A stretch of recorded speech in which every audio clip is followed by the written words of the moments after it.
We're calling the regular school board meeting to order. Roll call. Marsha White. Here. Nicole Butler. Here. Andrew Asprey. Here. Andy Luther. Bettina Golitzer. Here. Corey Geiser. Here. Kelly Rowe. Here. Let's stand for the Pledge of Allegiance. Allegiance to the flag of the United States of America and to the republic for which it stands, one nation, under God, indivisible, with liberty and justice for all.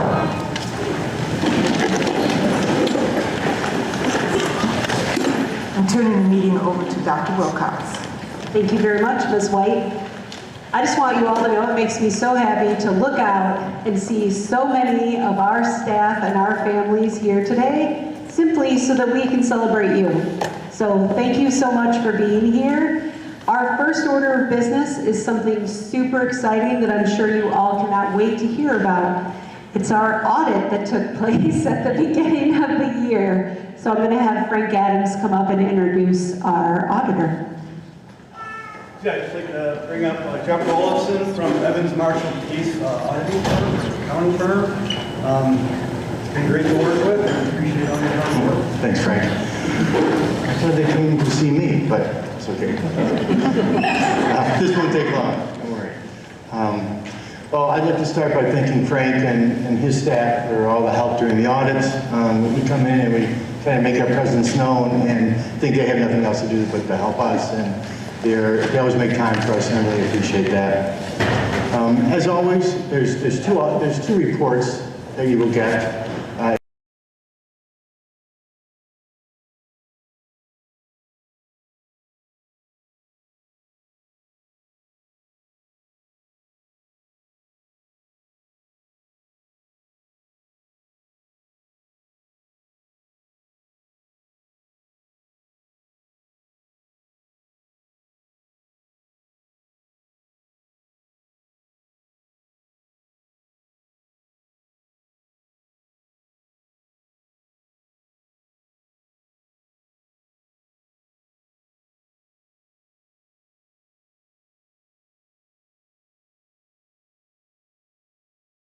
So keep that in mind when you're going through that. If you're familiar with accrual basis, it's just a cash basis. Whatever you pay out is out. Whatever you get in is in. Revenues and expenditures, pretty simple.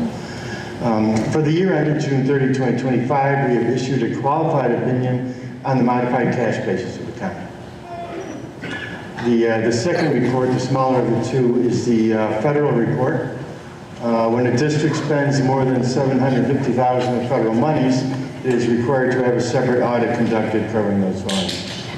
As such, the district was required to undergo this additional audit focused specifically on federal grants. The federal program report is provided covering that audit. In our opinion, the district complied with the requirements governing these financial monies, and there were no findings to report. The annual financial report is filed with Illinois State Board of Ed, and the federal report is filed with the clearinghouse. With that, I don't really have much more to present. If there's any other questions, glad to entertain those.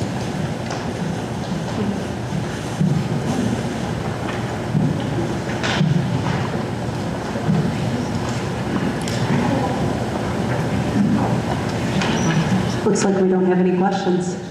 Thank you so much.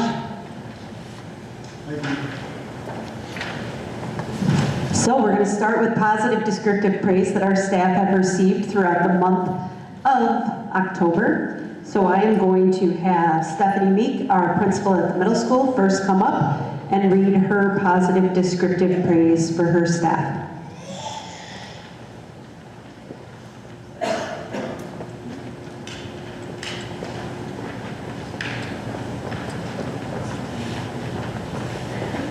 There are always many people to honor in situations like this, and I am grateful that Beach Park Middle School teachers are now accepting positive descriptive praise because we were slightly reluctant to start, so it's a good thing that we have people jumping in. So if I can start with Jenny Stanfill. So So Jenny Stanfield, they're supposed to come up, aren't they? Yes, sorry. So when your principal calls your name, you're going to come up because one of our board members is going to hand you a little note and they're going to hand you a core memory ball. So for those of you that don't know, we overhauled some of the work that we're doing in special education. Jenny Stanfield is our special education coordinator at the middle school and has spent lots and lots and lots and lots and lots of time with me, making this change happen in the best interests of our students and in the best interests of good, positive inclusion actions. Let's see. I want to make,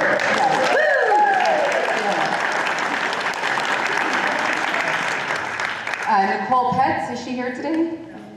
Okay, she maybe thinks she's coming, she just got busy. So Nicole Petz is receiving her positive descriptive praise for jumping in on the same topic. We added a TAPS program to the middle school, and she has been integral in making sure that that happens and happens well.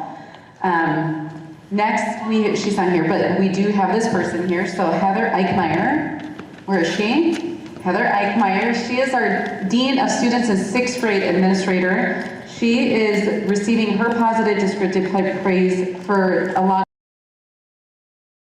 of offering to math, in particular 7th grade. So our 7th grade math team is the one that honored her today. You guys, I think she wants you to pause for a picture. That's what it looks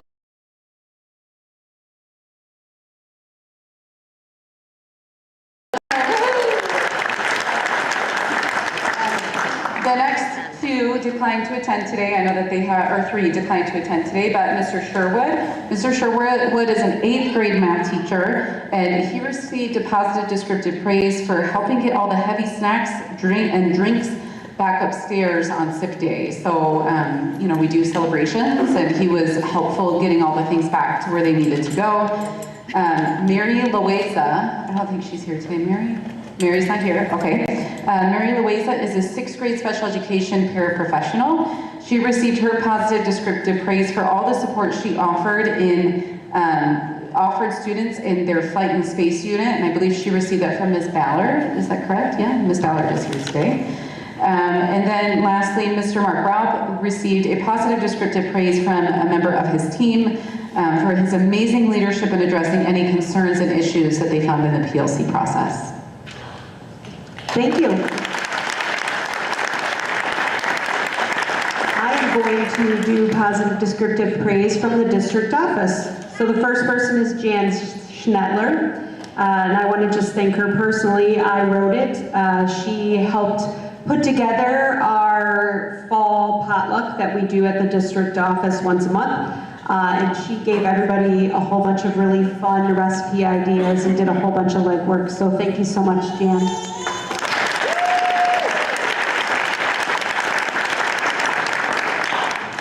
The next one is for Veronica Tano, and it is from Diana Contreras. And Diana just wanted to say thank you for all of your efforts in providing us with a great wellness plan. The website looks amazing. I know you go above and beyond what is expected, and it is very much appreciated.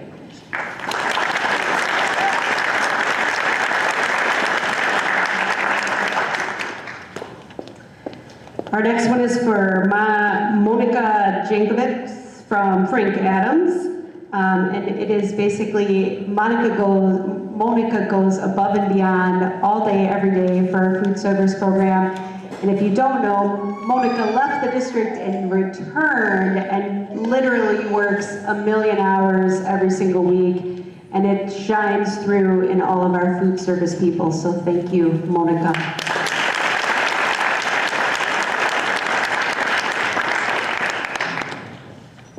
The next one is for Katie Hucker. It is also from Frank Adams, and it's for her willingness to assist in the absence of others. It is very much appreciated. When others have to attend to move important things, you are always here to help.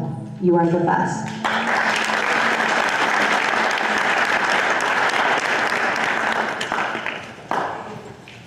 And the last one I have for the district office is for Lizette Brito.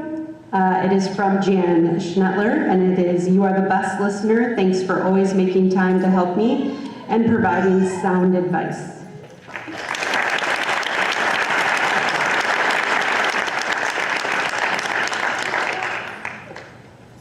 Now, if I could have Mr. Anderson from Howe come on up to read his PDPs for his school. right, good evening. I'm going to start off with Miss Holst. Is she in the house tonight? Miss Holst, all right. From Miss Diane Dubik, this says, you are a fantastic gym teacher. You keep the kids active and the activity is so fun. The kids are always excited for gym class.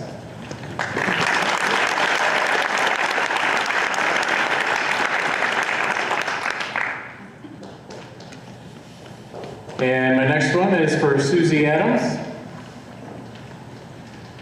This one is coming from Jennifer Fetter. You are such a ray of sunshine. I think everyone needs a Susie in their world. The kids love you. Staff loves you. I love you.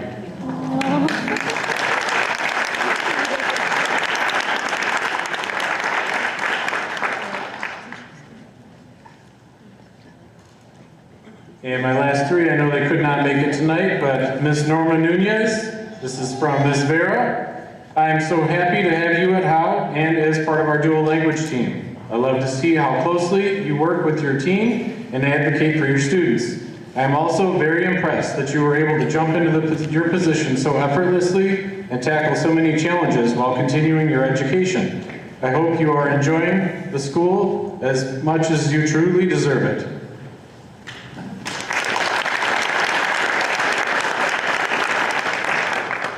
And for our social worker, Ms. Janet Powell, from Ms. Guadarrama, thank you for always reminding us that everything is going to be okay. Thank you for your dedication to our students, especially during their hard times. You are the best.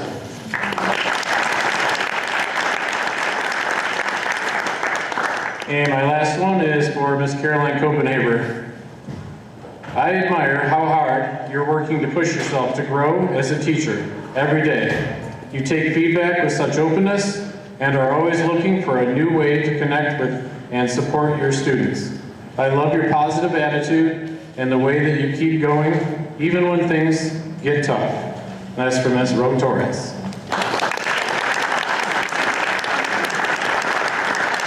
Next, if I could have Mr. Brian Versati come up to read his PDPs for Kenneth Murphy Elementary School. Hi, the first one goes to Roxana Honig. I butchered it, but Roxana, thank you for being the most amazing lunch staff person at CAM could ask for. You truly care about every student and bring such joy to the lunchroom. Your kindness really helps the kids, and your compassion is a goal for me.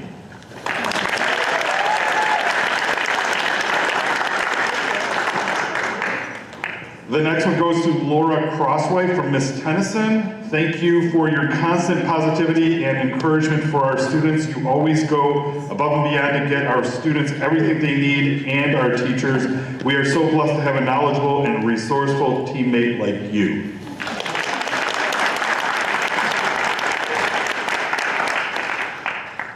The next one goes to Margie Wingender.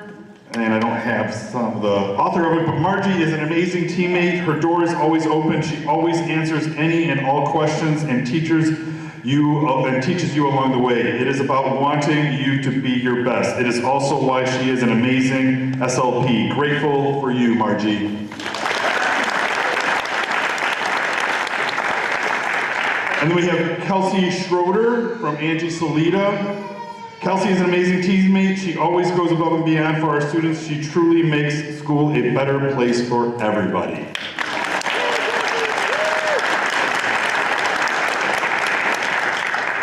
The last one goes to Molly White from Miss Shade. I don't think Molly's here, but there's all kinds of love in these. Your students are so lucky to have you. Every time I walk by your class, all I see are hugs and smiles, or huge smiles and hugs.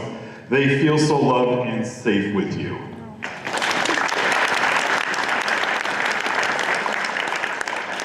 Thank you very much. If I could have Dr. Lori Garris come up for Newport.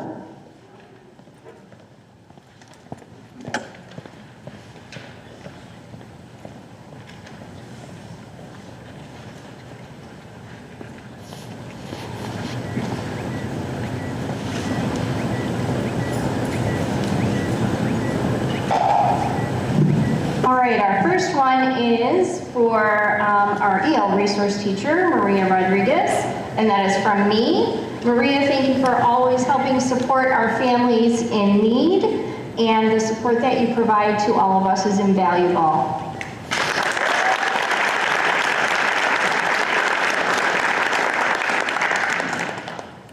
The next one is for Mr. Dylan Shore. This is from Mrs. Lori Squires. Thank you for continually digging deeper into our HMH curriculum and sharing what you have found. It has been so helpful. Also, the changes you made to our team plans has made HMH easier for us. I'm so glad that you're a part of our team.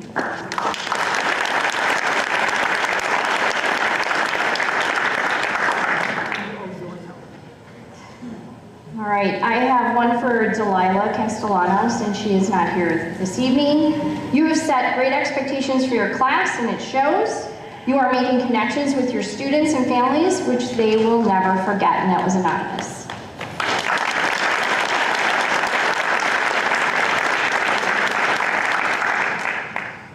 The next one's for Janelle Parmley. And Janelle Parmley, this is from Megan Garris, one of our substitute teachers who had to do e-learning on Monday. Thank you so much for helping me with my first e-learning day. I couldn't have done it without your support.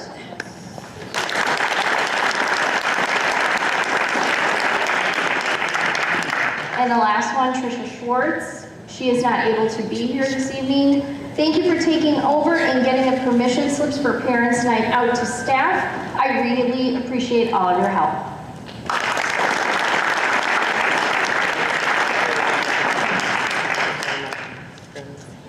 And last but not least, if I could have Mrs. Jen Convey come up for Oak Crest Elementary School, she will read her positive descriptive praises for her staff.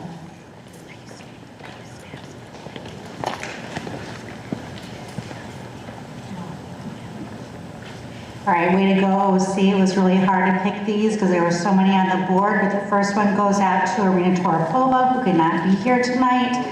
The phrase reads, "Thank you so much for going out of your way to bring extra clothes up to the health office for students. That was super helpful," from Mrs. Jones.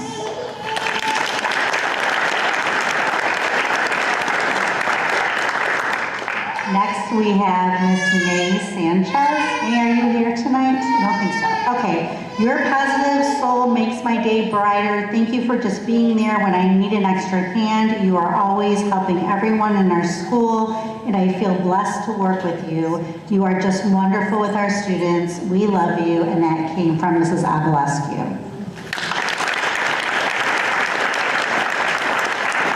The next one is for Rhonda Filatico. I know she's here. Your phrase reads, "I just love when you pop in my class and you give it your all. You've been helping our student feel so loved and helped her so much with her language skills. Because of your hard work and dedication, she was able to build confidence and she loves learning." Mrs. Abalescu.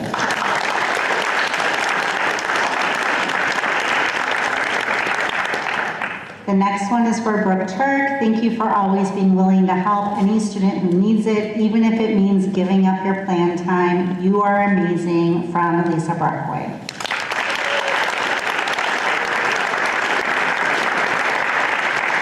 And last but not least, Bridget Golick got a positive descriptive phrase. It says, "Thank you for giving up your room for vision and hearing testing, then helping me carry all my equipment back to the office. You went above and beyond. I appreciate it," Mrs. Jones.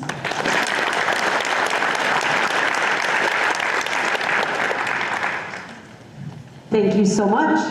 Just in case you don't know, every school, including the district office, has positive descriptive praise boards somewhere in the building. And I personally pilfered through about 75 PDPs this month in order to pick 5. So they're typically a lot, and it is just a choice of the principal to kind of go through them and highlight some people from their building.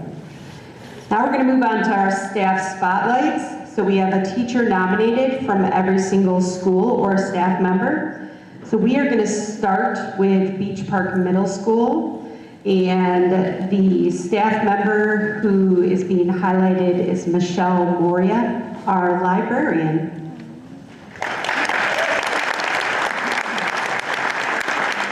Michelle is committed dedicated to every staff member and every content area. She focuses on supporting the whole child, developing a love for reading, and ensuring the community is held in love. As a teacher leader, not only within our building, but also across the district, she takes on numerous roles. At the school level, she's an active member of the PBIS and BLT teams, facilitates check-in and check-out for students, and co-leads the after-school activities. I feel like those got crossed, potentially, yep. I don't know why. Come on down, Michelle.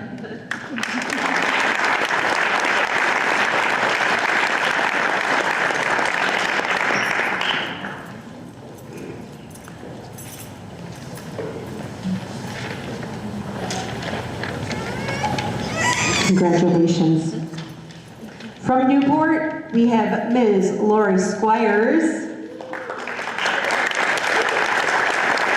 As a teacher leader, not only within our building but across the district, Mrs. Squires takes on numerous roles. At the school level, she's an active member of our PBIS and BLT teams. She helps facilitate check-in and check-out for our students and co-leads the after-school activity Crafters Club with Ms. Schaefer. Mrs. Squires is dedicated and a collaborative team player, always willing to brainstorm with colleagues to enhance student support and school-wide systems. Her commitment to the belief that all children can and will learn is evidenced by her data-driven insights and deep contributions during both PLC and BLT meetings. Furthermore, she has taken the initiative to step into the role of parent-teacher liaison, aligning with our school improvement goals to strengthen our partnership with our PTO.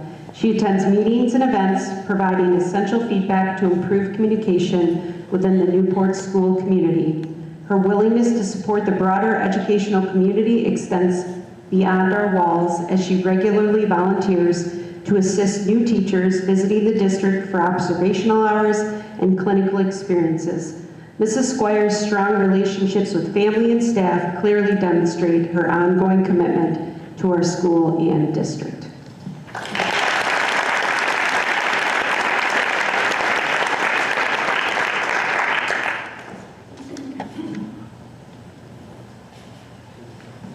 Next, we're going to go to Oakcrest and Mr. Craig Peterson.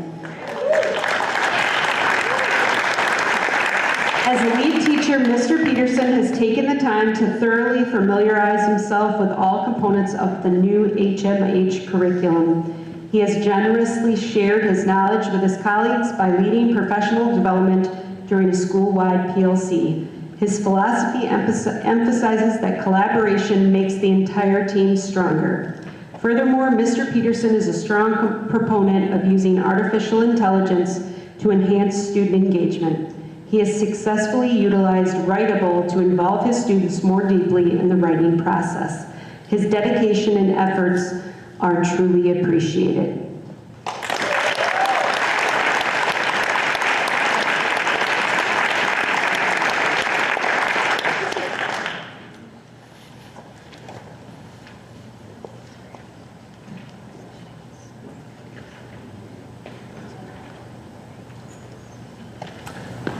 Now we're going to go to Howe and Ms. Amy Newman.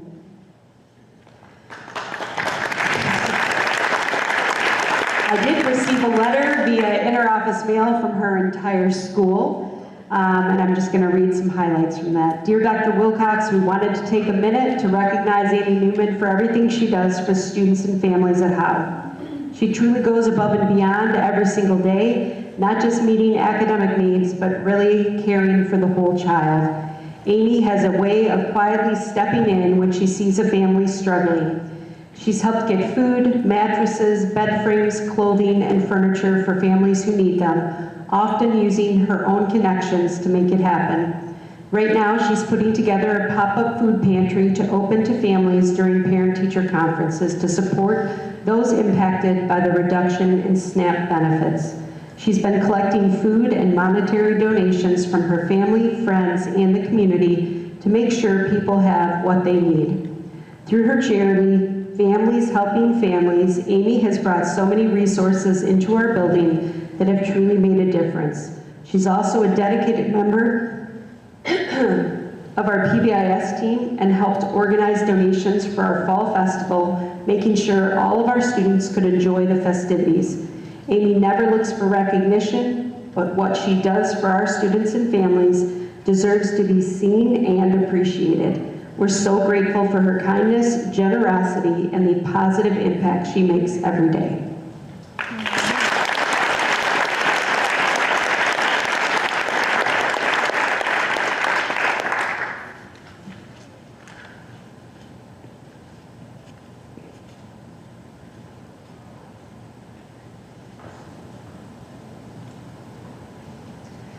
And last but not least, we're going to go to Kenneth Murphy and Ms. Jenny Solano.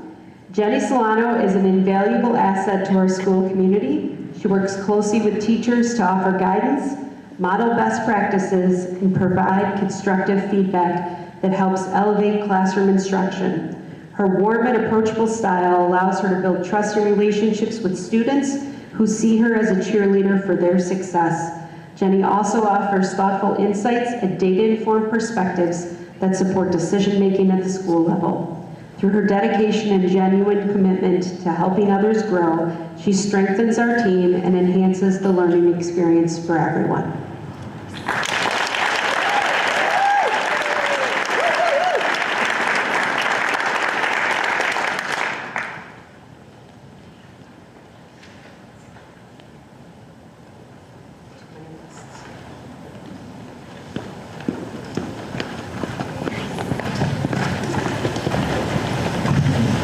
Before I start with our district champion awards, Ms. Diana would like all of the people who had PDP to come up front so she can take a picture of everyone that's here today. So if you could come up front really quick, if you received PDP and had it read by your principal, Diana would like to take a picture of all of you together.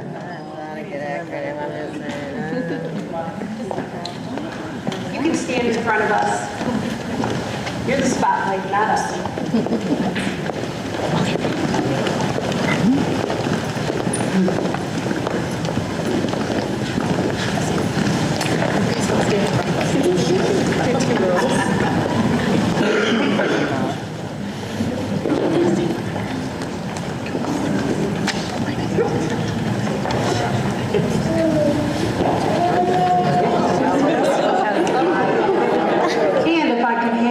My 5 staff spotlights come up here so Diana can take your picture.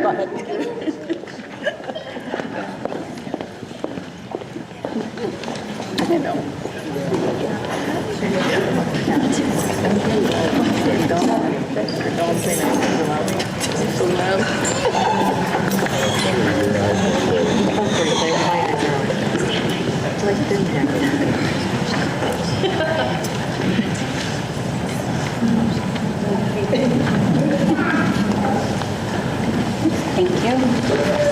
All right, thank you so much. Now we're going to start with our District Champion Award. This is the first time we're doing it at a board meeting this year. Anyone in the community, any staff member can nominate someone else. That can be a student, that could be a staff member, that could be a community member, that could be a parent. So we have several people that were nominated this month for the District Champion Award. When I call your name, I'm going to read what the person wrote about you, and then you're going to come up and you're going to collect a pin from Ms. Goldwasser, and then you're going to collect a magnet from Ms. Ropers, okay? So we are going to start with, hold on, I got to be able to follow my own sheet. Nominee. All right. Maria Bartz and Michael Bartz, who are Howe staff, parents. You guys can come on up here while I read this. Mr. and Mrs. Bartz have been in the district for many years, and I've had the pleasure of working with their children. They always show up to events at the school and district to show their support and to model for their children that community is important. They have always supported the teachers here and have had a nice line of communication with us. They raise children who are responsible and respectful, and they've instilled the love of learning in them. This is why I believe Mr. and Mrs. Bartz have guided their children to all learn, lead, and succeed on a daily basis.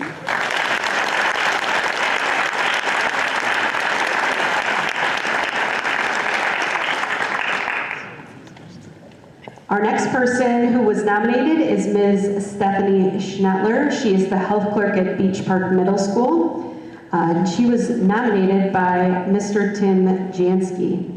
And also, just so you know, Mr. and Mrs. Bartz, Sarah Holtz, the PE teacher at Howe, nominated you. So Stephanie Schnettler supports the BPD3 mission to empower our students to learn, lead, and succeed as a connected community. Stephanie is helpful, pleasant, and kind. Her personality, strengths, I've totally read that wrong, I'm so sorry. Stephanie's helpful, pleasant, and kind personality strengthens the sense of community in every building she serves. Her dedication to service is clear in every task, from assisting students as a health clerk to efficiently running the command center at the front end of the building for all students and staff while filling in for others. Her genuine positivity is felt by everyone she encounters, a fact so evident that even outside vendors have commented on her exceptional helpfulness.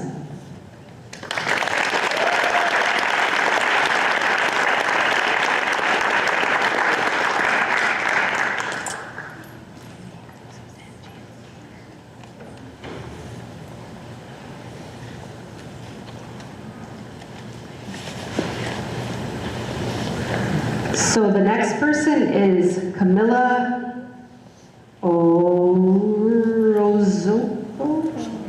I'm so sorry. She was nominated by Brenda Riviera. She's a student at Beach Park Middle School. Tammy is such a great student.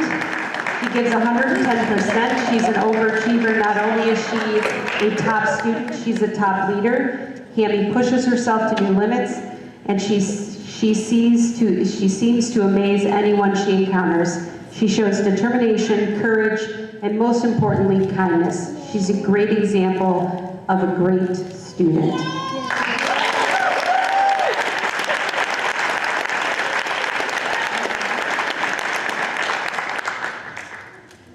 Our next nominee is from Oak Crest, Megan Johnson Alcala. She's a PTO parent.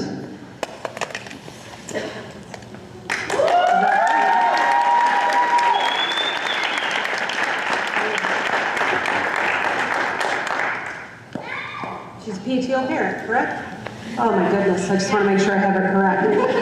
Megan has been a district mother and role model for years. She is always going above and beyond to make sure her kids attend sports, school events, and after-school activities such as plays, concerts, and anything else. She is also part of the Oak Crest PTO and is well known in our community. She deserves to get awarded for her hard work and her excellence in serving kids.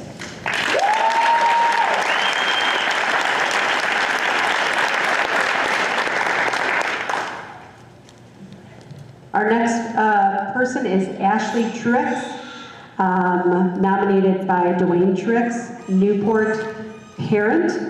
Ashley's dedication is evident in the countless hours she donates to organizing events, supporting teachers, and building a welcoming school environment. She not only contributes her time and energy, but also her own resources, ensuring that every initiative, big or small, benefits our students and families.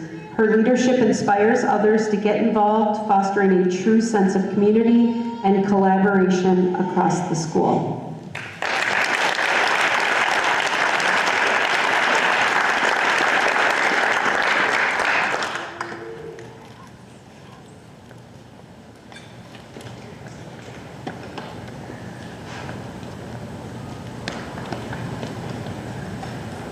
Our next person nominated is Brooke Turk from Oak Crest Elementary School. She is a resource teacher there, and she was nominated by Tiara. She just has been great to my kids and very helpful when I need it. She has been there for my boys when they went to Oak Crest, and she's just a great person.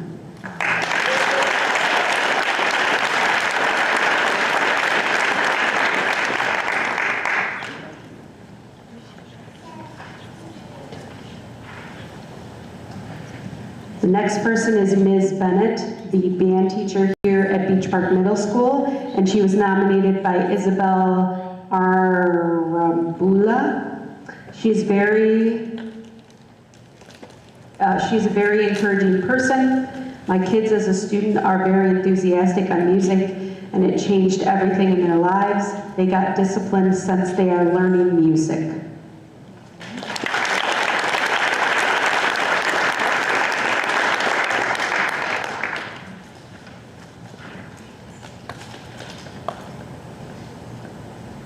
The next person is Marissa Vera. She's a 4th grade teacher at Howe Elementary School, and she was nominated by Vanessa Henry. I'm going to say it wrong, Vanessa, which is terrible. How do you say it? Enriquez. I am thrilled to nominate Ms. Vera because she is truly one of the most dedicated and inspiring teachers I've had the pleasure of collaborating with. Her involvement in her students' lives and the entire school community is nothing short of extraordinary. Ms. Vera genuinely cares about her students' growth academically, socially, and emotionally. She works tirelessly to create a classroom environment where students feel safe, valued, and excited to learn. Her innovative teaching methods and passion for education make a real difference, helping students not only understand the curriculum, but also develop confidence and a love for learning. What really sets her apart is her commitment beyond the classroom. She is an active member of the PTO, participates enthusiastically in PBIS initiatives, and dedicates her time to various clubs and activities. She believes in empowering students to become leaders and responsible citizens, and her efforts show in the respectful, inclusive atmosphere she fosters every day. I've seen firsthand how she helps students reach their fullest potential by challenging them, encouraging their unique talents, and helping them see their own worth. Her work contributes to developing skills like teamwork, communication, and problem solving, which are so vital for their future. Her positive influence is evident in the way her students grow in self-esteem, respect for others. Congratulations, Ms. Vera.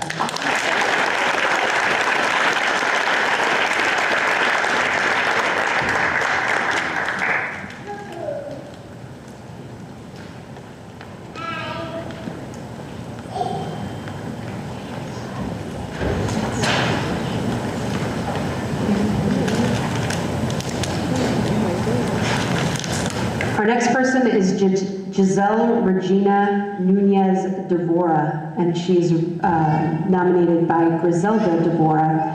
She's a student here at Beach Park Middle School. She's a good student with strong values. She knows how to respect teachers, administrators, and her fellow students.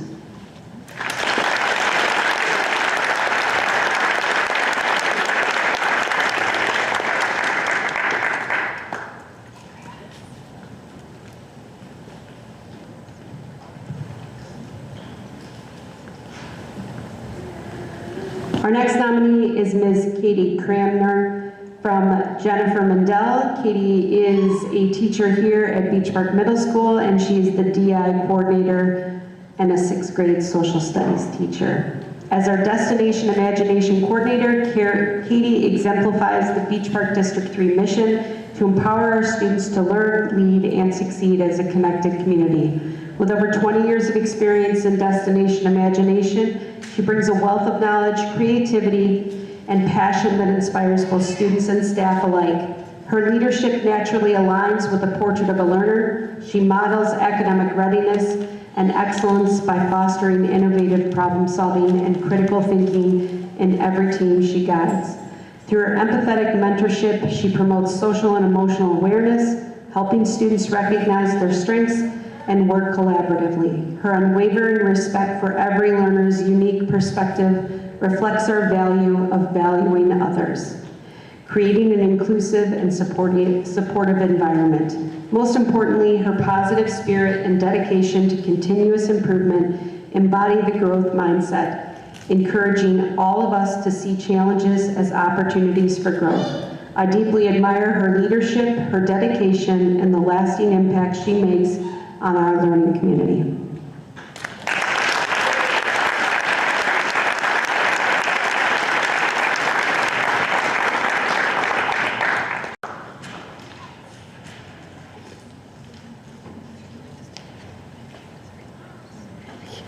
Our next nominee is Natalia Gonzalez, and she was nominated, I believe, by one of her parents, Adriana Gonzalez. She's a student here at Beach Park Middle School. She helps her peers with their homework when they have difficulty, also likes helping her teachers and volunteering.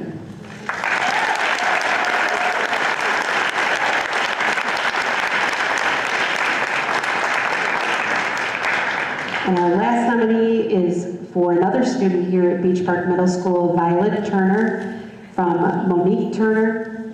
Violet has a GPA of 3.9. She's involved in student council, as a graphic designer and destination imagination, and is an excellent student in class. She is very respectful to her teachers, always helping her peers, and truly excelling in 6th grade, balancing everything.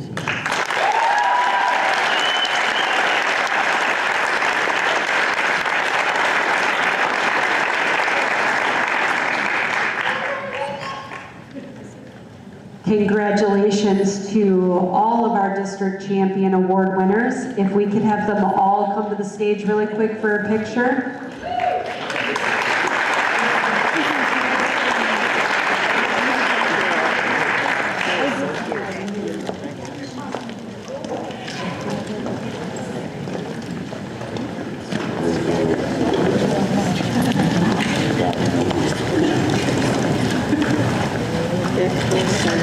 Scoot close together.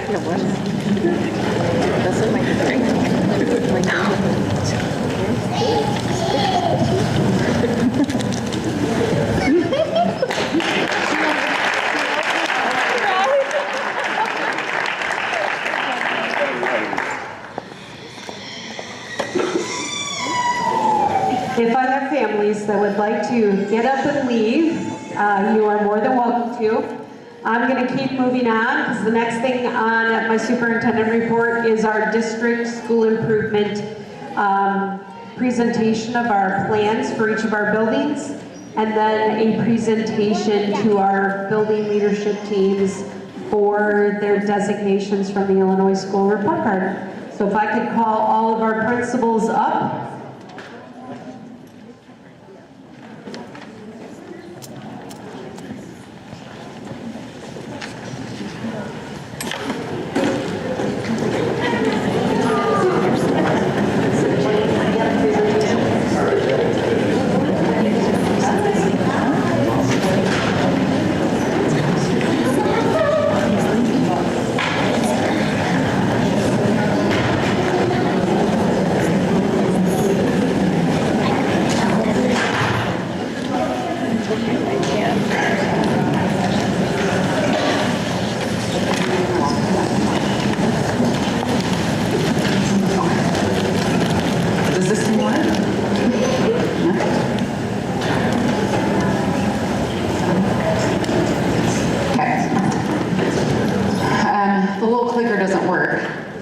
You just want me to go. Why'd you guys laugh at me so hard? Just made this one tired.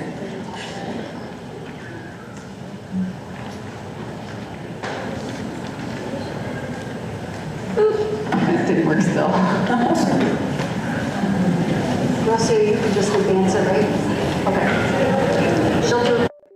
Tell her when you want her to switch. Got it. Okay. We need the boot. The boot? You guys want the boot? Yes. Everybody? Okay, great. So that'll be that's your cue. Not yet, when I say the sound.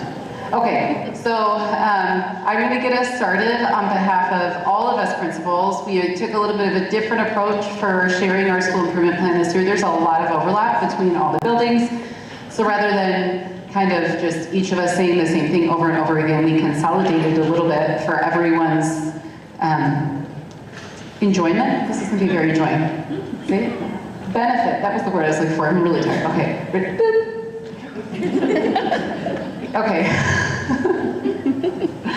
All right, so to get us started, so for our strategic planning alignment, something we're working really hard on is in everything we're doing, drawing our attention to how the work of us at the middle school and at each of the elementary schools aligns back to the Vision 2030 work that we put together during strategic planning. So as we reflected on that, one of the things that we noticed is that the priorities we have set out for this year are really embodied in our school improvement plans.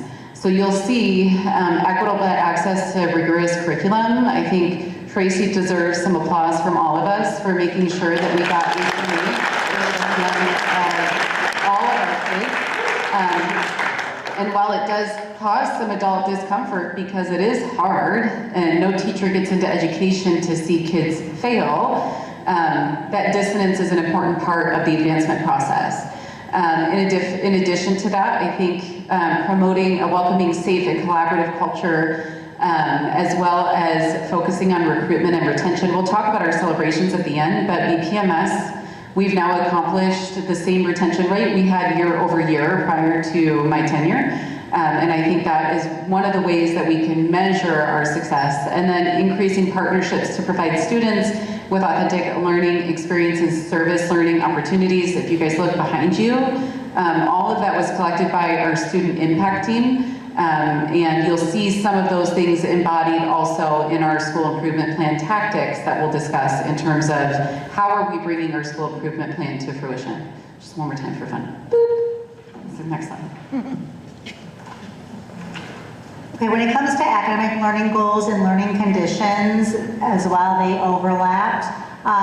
All the schools have school improvement geared towards iReady and looking at iReady growth. The percentages are a little bit different based on the baseline data that was from the previous year, the spring iReady assessment. But from there, every school has set a goal of what we consider proficient student growth, and the goal is always to exceed in that area. The parts that are a little bit different when you see like the B's and the C's up there, some of those included decreasing the number of students in our Tier 2 and Tier 3 instruction. Another one was to decrease behaviors that are within the schools. Implementing elements of the curriculum, HMH, Tier 2, Tier 3, as well as second step and paying attention to our social and emotional learning. Increasing family engagement, as well as improving on the 5 Essentials data survey that's given in the spring. She missed the sound.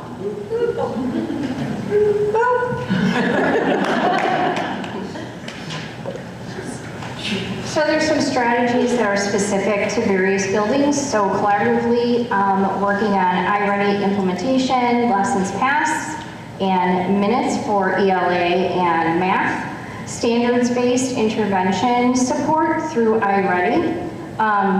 PLC is very important for us to communicate, including teachers and all specialists, on how students are progressing through standards.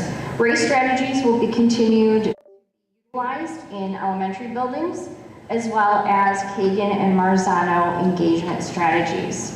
Through the MTSS process, there's various supports, including Orton Gillingham, Read 180, and Bridges will continue.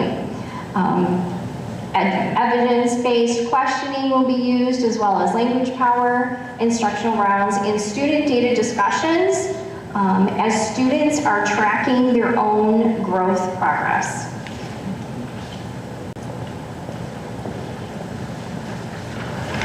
All right, we're in any good school, we have to have positive climate culture. So we're going to talk about staff climate culture as well as student in the next slide. So for our staff, we are utilizing teacher vacancy grant as soon as it gets unpaused to be able to support and celebrate our wonderful staff that we have. We have the immersion program to support our new teachers. And we try to put together staff gatherings, outings, sip day lunches, and the positive descriptive praise that we celebrated tonight. Along with at the middle school here, we have conscious discipline. Oop. All right, for our students, we are looking at community member connections, school link career readiness, increasing our student voice. We try to do that at all of our buildings, trying to find ways to reach student voice. In the food pantry community connections that you're seeing behind you and have been talked about tonight. Again, the conscious discipline, PBIS supporting our students, Second step for social emotional learning, as well as our Calm Classroom that we do every single day.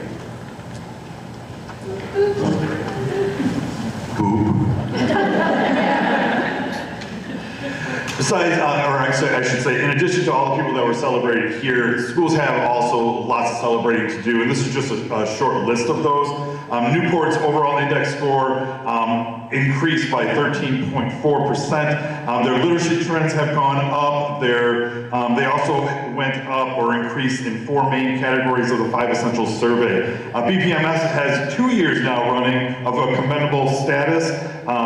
There is also math growth to be seen. Teacher retention is up, and every area of supportive environment on the 5 Essential surveys has increased. At Kenneth Murphy, we have moved into the commendable rating with the state. We are in the process of developing a house system which the students seem very excited about.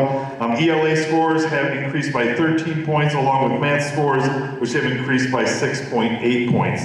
How it has an overall index that continues to increase. ELA and math proficiency scores are also up. There's a reduction of chronic absenteeism, and the PLC process has become more collaborative and accessible to all their staff. At Oak Crest, English learning proficiency growth on IAR has gone up over 10 points. IAR summative score last year was 38.5, and now they are at a summative score of 48.6. Teachers are also using HMH curriculum, especially Amira. Boo.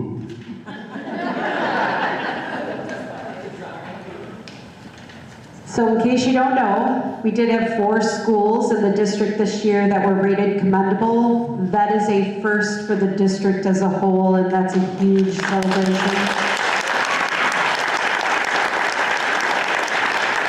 And the school that is targeted, which is not a bad thing, is literally for one subgroup of just over 20 students. Otherwise, Howe Elementary would have also been rated commendable. So I'm going to have our principals come up one at a time, and I'm going to start with Kenneth Murphy.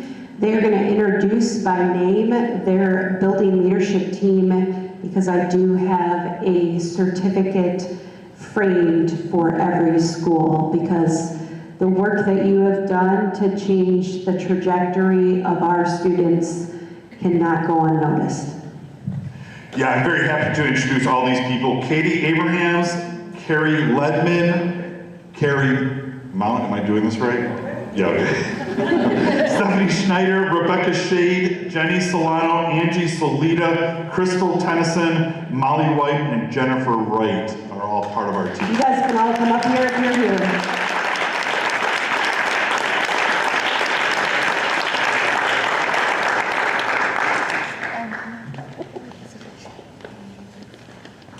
Who wants to accept this, ladies? Look at, she's wearing her. That's what I said. Come on in. We're going to take a picture. Mr. Bersati, you should probably be up here. In the middle with your staff. You're the principal.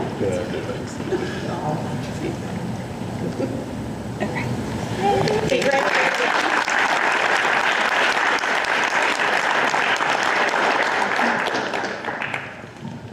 Next, I'm going to have Ms. Dr. Garris, Mrs. Dr. Garris. When I was an elementary principal, that's what they used to call me, Mrs. Dr. Wilcox.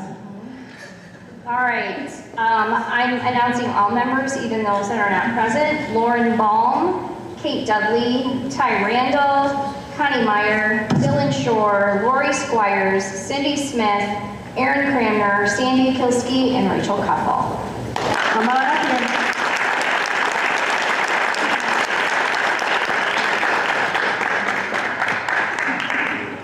Congratulations.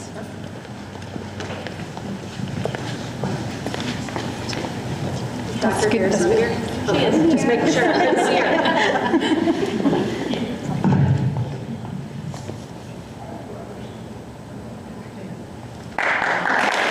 Congratulations. Next, I'm going to have Mrs. Jennifer Convey come up for Oak Crest. I I'm super proud to serve along the BLT team, and they're very dedicated individuals, and they work very, very hard at making sure that our building is thriving and that students are getting what they deserve. So part of the building BLT team is Sophia Garcia, Ellie Fitzgerald, Brooke Turk, Katie Holstrom, Lisa Brockway, Christina Abilescu, Dalen Sanchez, Jacqueline Johnson, Cameron Strathman, and Ebony Singleton. Come on up here. Mrs. Conway, you need to come up here. That's right. Who wants to accept it, ladies? Okay. Scoot on down, ladies. Round out the stage. I feel like Sophia should be in the middle, though. I kind of do, too. There. Do you feel like it's off-centered, Ellie? Yeah. Hold her up. Congratulations. Next, I'll have Mr. Anderson come up for how. All right, I have Miss Jennifer Fetter, Ro Torres, Jessica Ritter, Jose Guarda, Lynn Greenbaum, and Lisa Angina. Come on up.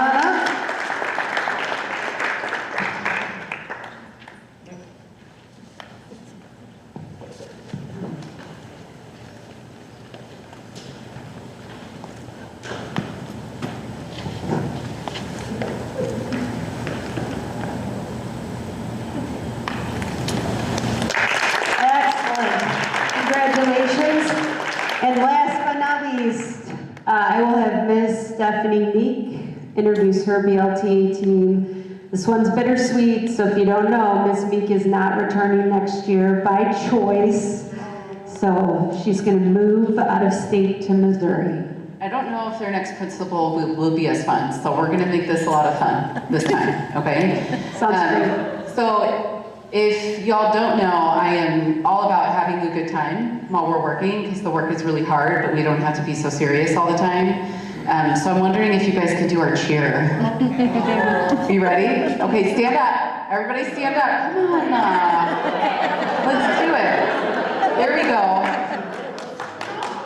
You guys remember it? Kevin's not here, and there it is. Yes. Sue's Fowler, right now. Okay, ready? Impact, impact, that's our game. Student success is our game. Woo! Excellent. Okay, so we do have a strong cohort. Our building leadership team is one branch of a larger team that we've named Impact that is driven by the success of installing new initiatives and maintaining systems that we've established from a time before. So BLT is mainly our instruction and our operational arm. So I'm going to mention the names of everyone, including those who aren't here today. Mr. Kevin Collins, Mr. Mark Rout, Ms. Brianna Steinmetz, Ms. Jen Mendel, Ms. Katie Cranmer, Ms. Sue Fowler, Ms. Kelly Steffens, Ms. Winona Jackson, Mr. Zach Duffy, and Ms. Sherry Ballard. Come on up.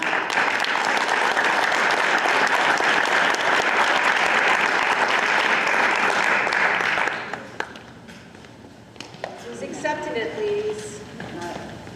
No.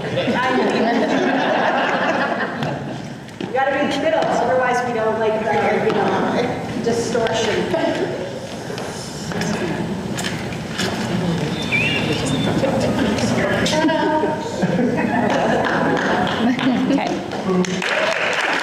Congratulations to all of our schools.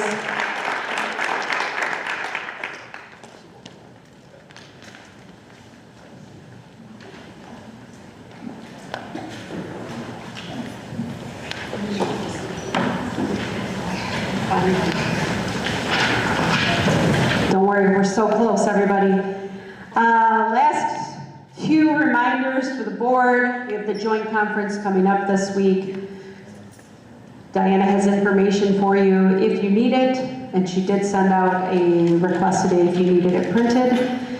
Just a reminder that Thanksgiving break is next week. It starts on Tuesday for our students, and they will return to school on Monday, December 1st, if you can believe it is almost December. The last thing that we want to do tonight is our board member recognition. If you don't know, the month of November is Board Recognition Month. A time we just want to take a minute and appreciate the work that our board members do. It's a time to pause and recognize the dedicated individuals who serve on our Beach Park School District 3 Board of Education. Our board members are volunteers who give their time, their energy, and their hearts to serve our students, staff, and community. They make important decisions that shape the direction of our district, from setting goals and policies to ensuring that every student has access to an education that inspires curiosity and growth in a safe and supportive environment. Their leadership, commitment, and collaboration help us move forward together. They balance the needs of our students, the priorities of our staff, and the expectations of our community, always with the goal of doing what's best for kids. On behalf of our entire district, our students, our families, and our staff, we want to extend our deepest gratitude to each of our board members for their unwavering service and dedication. Thank you for your vision, your guidance, and your continued support of Beach Park School District 3.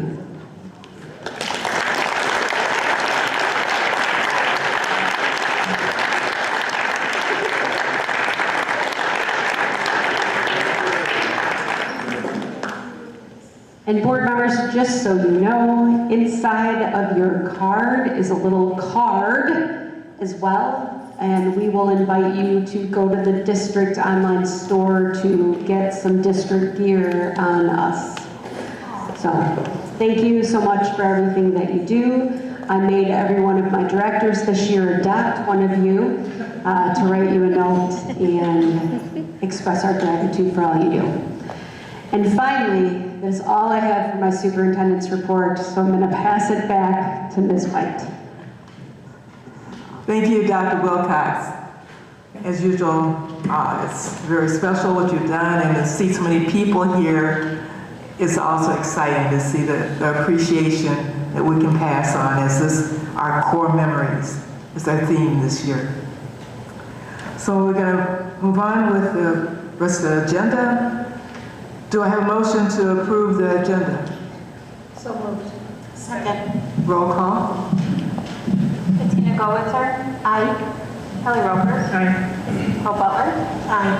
Marsha White. Aye. Corey Geisler. Aye. Andrea Esser.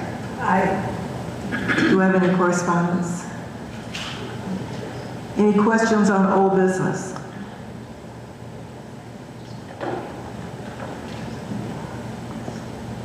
Okay. We need to review and discuss the resolution.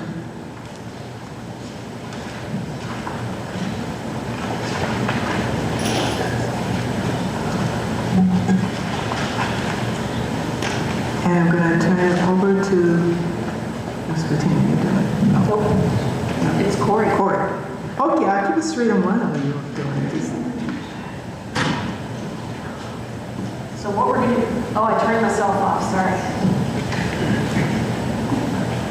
So what we're going to do here, Corey, is you are going to ask the board, based on what's in this, if they want to have you vote the way that the IASB is recommending. Okay?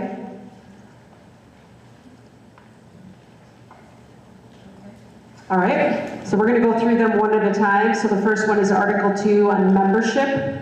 And just for some clarification for everybody, it's really just to streamline the membership process. Does anybody have a problem with her voting yes to adopt what they're recommending? No. So yes, vote yes on that. Number 2, Article 3, Delegate Assembly and Annual Conference. Basically, all they're trying to do is allow a different way to vote if we had to go virtual. They've never done that before, except for during COVID. So it's just kind of changing the way that members can vote that are on the board of directors. Anybody have a problem with voting yes as they're asking? Yes, okay. Article 4, it's just a change in the election process, and they're just trying to make it more open-ended. Does anyone have a problem with Corey voting yes to adopt what they're recommending? No problem. Okay. Article 4 with elections, part 2. Again, all they're doing is making a recommendation of successors and how long. So they're changing it from 1 year to 2. Does anyone have a problem having Corey vote to adopt this as well? No problem. Okay. Article 5, Board of Directors and who makes up the Board of Directors. Any problem with the recommended vote yes to that change for the Constitution? No problem. So vote yes. Article 7 with committees. All they're making sure is that the past president is the chairperson of that committee. They just tried to spell it out more clearly. Does anyone have a problem with following the recommendation? No problem. To vote yes. Okay. Article 8, divisions of officers. Again, they're just trying to make more clear how officers are governed. Does anyone have a problem with Corey voting yes as recommended? No problem. All right. Article 9, having to do with resolutions. And this one's very lengthy, but from what I can gather in it, it is really just the rationale to make sure that the established rules are aligned with all the other changes they're looking to make. Does anybody have a problem with Corey voting yes to do what they are recommending? No problem. All right.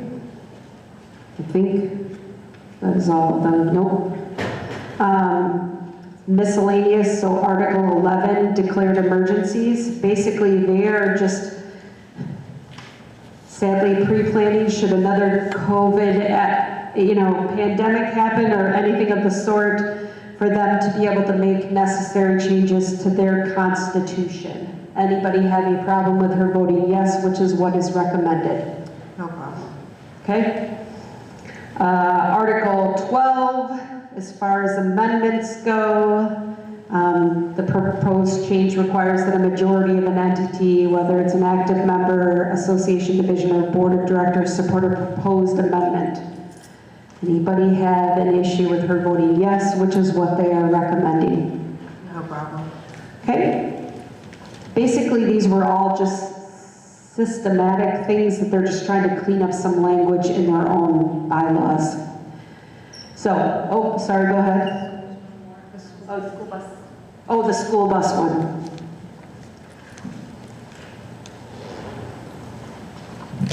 School bus safety funding, and basically, this is wonderful, they're asking for funding to support mandates. So, does anyone have a problem with us having Corey vote yes to indeed, if they mandate different things for the state to provide funding for said mandate when it comes to school bus safety?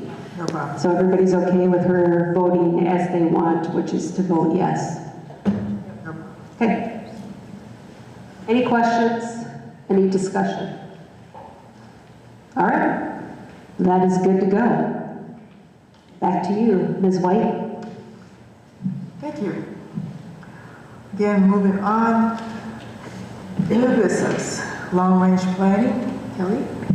Yeah, we met in early November and just going over a handful of maintenance issues and things in our different buildings. Nothing major to report. We are working on a sign for the preschool, and that should be installed hopefully soon. Well, they're in permitting right now, so it's definitely taking steps forward. Great. Finance Committee, Nicole? All right, good evening. We met this evening. We discussed the estimated tax levy, which will be presented by Frank this evening. We also discussed the donations of over $500 for the KM Library, which we're going to be voting on this evening, and also the results of the audit. We reviewed the monthly finance bills, and we approved the treasurer's reports and bills. That's all I have, Motion. Thank you. Subject to any questions. Cedar? I do not have. Thank you. Any questions or comments on the building reports? Great. Moving down to department reports. I'm going to turn, with no other questions, I'm going to turn it over to Frank Adams to give us a presentation on the levy.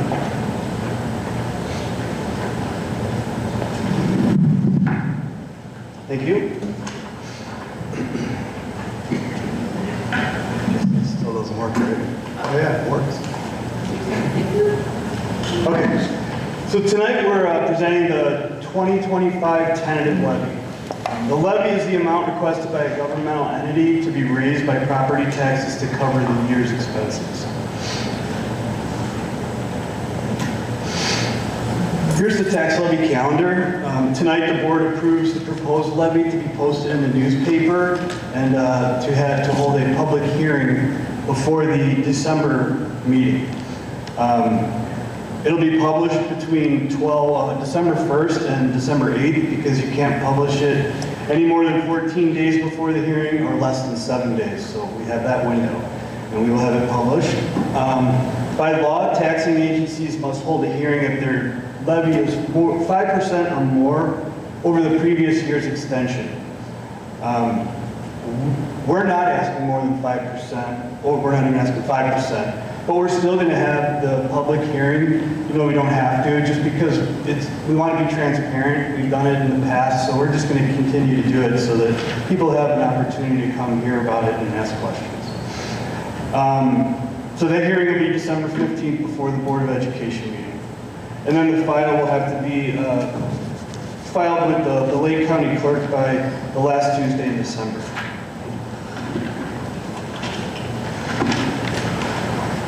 Okay. So approving the levy is the most important financial action of the year. As you can see, the majority, 46% of our operating fund, are funded by property taxes. The other 54% is from local, state, and federal funding. Local is mostly fees and tuition. That's, can you see that far? That's 5% of what our incoming revenue is. And then there's state, which is evidence-based funding, the 40%. Evidence-based funding is the state funding formula that was enacted in 2017, and it's really helped out the district. There was a time before they made evidence-based, changed it from the general state aid to the evidence-based funding where we weren't even able to make payroll at times, we had to take out loans. So with this EBF funding, we no longer have to do that. Federal is from grants such as the National School Lunch Program, IDEA, title grants, and not transportation, but the food service plans.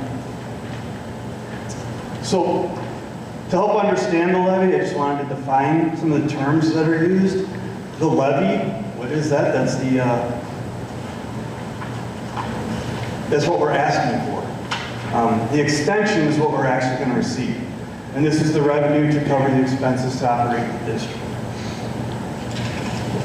It's calculated by the county clerk, and it's based on the assessor's property assessments, CPI, and new property. So we probably will not get what we asked for. We asked for a little more, and then they extend less than that. And I'll explain why. All right. So to help understand, here's some more terms. CPI, Consumer Price Index, for December of the previous year. It's set by the Bureau of Labor and Statistics to measure inflation. This year, CPI is 2.9%. Then there's existing property. With this, it's all the existing property that's within the district that was on the tax rolls last year. And then you have new growth, which is unknown at this time. And that's all the new construction, additions to homes, new houses that are going to come on the tax rolls next year. We don't know what that is yet. Then there's EAV, equalized assessed valuation. This is also unknown, and it's the total value of all the property that's assessed in the district.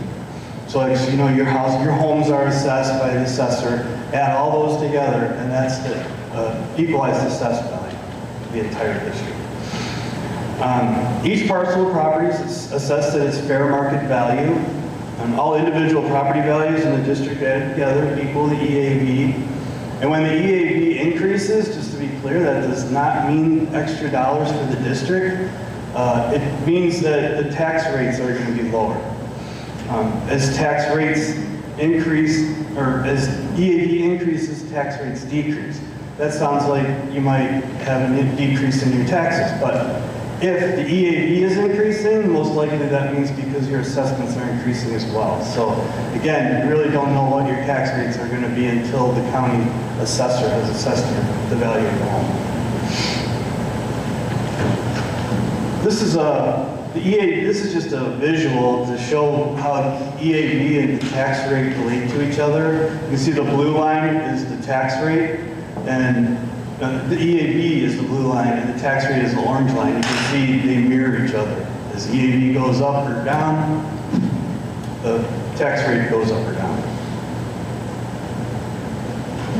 So PTEL, just the Property Tax Extension Limitation Law. This was enacted in Lake County in 1991, and this law limits the increase in property tax extensions to CPI or 5%, whichever is lower. And then you add new growth to that, so new properties, additions to homes, new homes. It caps the amount of taxes a district can receive, and it's not the amount of taxes a property owner pays. Everybody's not going to have a 2.9% increase on their taxes. Everybody's going to be different depending on how the assessor assesses properties. And that's going to vary on how the Lake County assessor assesses values. All right. So why do we ask for more than the limit of 2.9%? Why would we ask for more? Because we have to assume, since we don't know yet what the EAV is, I have to guess what that's going to be. We don't know what the new property growth is yet, so I have to guess what that's going to be as well. And we're not going to know what these two things are until after the levy has to be filed with the clerk in December. So we estimate higher than CPI, and that's just to ensure that we capture any new property that is out there. We could go with a 30% increase. You're not going to get the 30% increase, you're going to get exactly what the new growth is. But if we don't estimate what that is, and we estimate lower, they're going to give us the lower amount. So we estimate a little higher and add for new growth. Again, it will ultimately be determined by the county. And there's no penalty for guessing too high, but there is for guessing too low. You're not going to receive what you could have. The Lake County Treasurer is not going to give us whatever we ask for. They're going to do the calculations based on what the county assessor has assessed the houses at, and equalizing calculation to make sure that we are getting what we're supposed to get, not what we've asked for, or if we've inflated it like 30%, like I said. Actually, my first business manager for 2 years did a 30% increase just to see if anybody would come out to the levy hearing or complain about it, and nobody did. So if we ask for too little, they're going to give us what we ask for, and we don't want to miss out on those new dollars of new property. So here's some important things to remember. We can only ask for 2.9% over last year's extension for the existing property. That's due to the PTEL law. There's no limit on new growth, which is new property. We're asking more than we're going to receive, and we need to estimate high so that we don't miss out on the new property. This does not affect existing property homeowners. What will affect existing property homeowners is how the assessor values your homes. So this illustrates the proposed levy for 2025. You see the column shaded red or salmon or whatever color that is. It includes the levy as it's being prepared for the board tonight. and it represents a 3.37 increase over the 24 extension. Although our request is an increase of 3.37, it's expected that the Lake County Clerk will reduce our extension once EAB and new property are known for 2025. So if you look at the green column, that's what the projected actual extension will be. And just for a number, the actual extension will probably be about $700,000 more than the extension last year. Just $21 million last year, $22 million this year. So some of the economic challenges that the district's facing, I don't know if everybody knows that we'll be renegotiating collective bargaining agreements with both the certified union, which is teachers, and the non-certified, which is teachers' aides, food service, custodial, and administrative assistants, people who are not certified. So we'll be starting to negotiate those in January. So we don't know what the increase in salaries and benefits will be there. Federal funding being cut, that's up in the air. We can't even predict what's going to happen with federal funding for our grants. Health insurance, hearing that it's increasing from 15 to 30%, 35%. That's what the people are talking about out there now. And then purchase services are conservatively saying they're going to be increasing 3 to 5%. But a lot of the things will be a lot more than 3 to 5%, as well as materials and supplies. We have to maintain our buildings, and that's costing more every year, not even bringing up, updating the buildings and improving the buildings, and that's going to cost more. We have teacher and related service shortages, so we're having to hire teachers and related service people through contracted services, through agencies, and they cost a lot more than what if we were to hire a teacher directly. And special education costs are going up every year, as well as students that we're placing in outplacement to residential facilities or age facilities, outplacements. And then on CEDAL they're doing a tuition restructuring because they had done some poor budgeting for several years and had a lot of capital projects that they didn't budget for. And they finally realized that. They hired a couple new business managers, and last year they did a 1-year increase of 17%, which is a lot. And now we'll find out soon what their restructuring of the tuition is going to be. It's going to be a lot more than it is now because they have to make up for the deficits that were caused in the past. So I just put this together just to show you what it might look like for different homes, what their values would be. So if you look at $150,000, if your home is worth $150,000 or assessed at $150,000, it would be around $81.22 a year. That's for the increase. If your home is worth $300,000, the increase to your taxes would be about $139. If your home is worth $450,000, the increase would be $198. And those are potential increases. Again, it's not like the 2.9 is going to be exactly 2.9. That's calculated based on what our levy is, not what people's homes are assessed at. So it all depends on what your home's assessed at. So this slide, it illustrates what our beginning fund balances were on June 30th, and then again in November 15th, so currently. Administration is keeping a close look at the fund balances in each fund. So as you know, in the past we've had tax objections and had to pay money back. So the administration is keeping a close look on it. There's case law now that establishes what's called the Miller ratio. So if your fund balance in any individual fund is greater than 2 times your average expenditures for the past 3 years, then your district would be subject to tax objections. People could sue us to pay money back. So we're keeping a close eye on it. There's also a law that you have to show your fund balances at the meeting during the year, so there was. All right. So the truth in taxation law. And I kind of spoke about the 5% or greater, we have to have a public hearing. We're not 5%, but we're going to have the meeting anyway. And we also have, we don't have to, but you post, to have a hearing, you publish a notice in the newspaper, so we're going to do that as well. So our estimated aggregate levy, not including bonds, is 3.64 over last year's extension, so we don't have that hearing. But we will at the December 15th board meeting.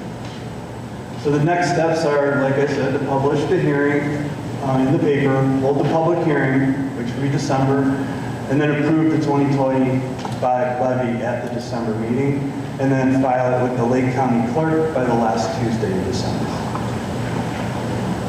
And that's it. Does anybody have any questions? Frank, I have a question. The economic changes to the district chart, you said federal funding being cut. Now that would impact the 9% of the federal funds that we're receiving. Is that a particular program that will be impacted, or do we Yeah, it know? would be like the ones I was talking about. We don't know which ones they are. It's potential, but it could be the title grants, Title I, Title II, Title IV. We have IDEA, Individuals with Disabilities Education Act. We get a lot of funding for that. The National School Lunch Program, which we get probably, that's a big, because we were a CEP program, so we could actually provide free lunches to all our students, and we're reimbursed by the federal government. And that goes away. It's going to be difficult to keep feeding students for free. So those are the programs that it would affect. Okay, do we have like a contingency if the federal funding will be cut, or? We don't have a contingency. I mean, it's something that has never been up in the air. It's always been there, and we'd have to either cut programming or start looking at going into fund balances. And that's not sustainable either. Okay, thanks, Frank. Frank, you mentioned that IDEA was a part of that. Is that, IDEA funds are here though for this year? Yes, they are. This year and by next year as well.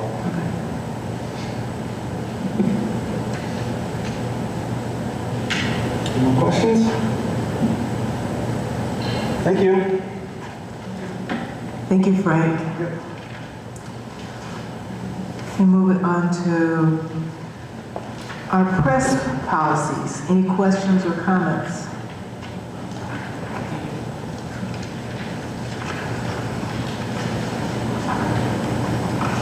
All right.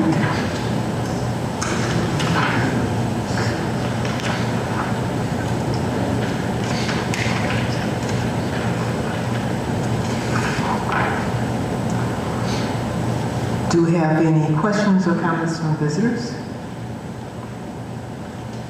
Okay, do I have a motion to adjourn to closed session?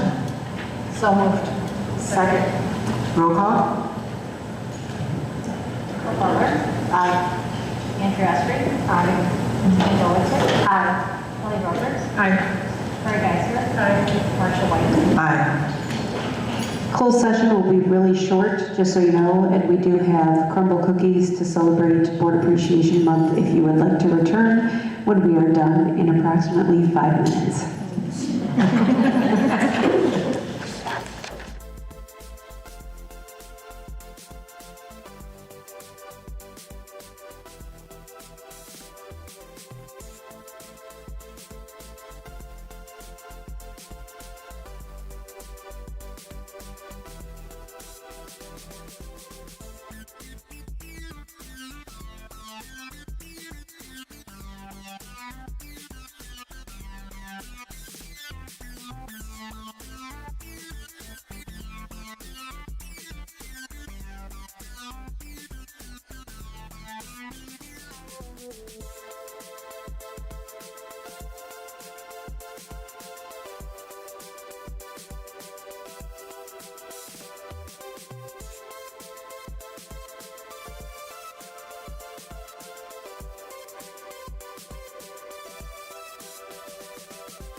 We're back into open session. Do I have a motion to approve the consent agenda? So moved. Second. Roll call. Kelly Roper. Aye. Bettina Goetzer. Aye. Andrew Esri. Aye. Marcia White.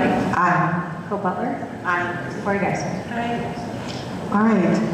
Action items. Do I have a motion for the approval of the donation in excess of $500? So moved. Second. Roll call. Marcia White. Aye. Nicole Butler. Aye. Andrew Esri. Aye. Kelly Ropers. Aye. Corey Geisler. Aye. Bettina Goetzer. Pass. Do I have a motion to approve school improvement plans? So second. Roll call. Andrew Esri. Aye. Kelly Ropers. Aye. Bettina Goetzer. Aye. Corey Geisler. Aye. Nicole Butler. Aye. Marcia White. Aye. Do I have a motion for the approval of the joint board safety notification protocol? So moved. Second. Roll call. Nicole Butler. Aye. Marcia White. Aye. Kelly Ropers. Aye. Corey Geisler. Aye. Andrew Esri. Aye. Bettina Goetzer. Aye. Pass. And here's the hardest one. Do I have a motion to adjourn the meeting? So moved. Second. Roll call. Andrew Esri. Aye. Bettina Goetzer. Aye. Kelly Ropers. Aye. Marcia White. Aye. Corey Geisler. Aye. Nicole Butler. Aye. We're done.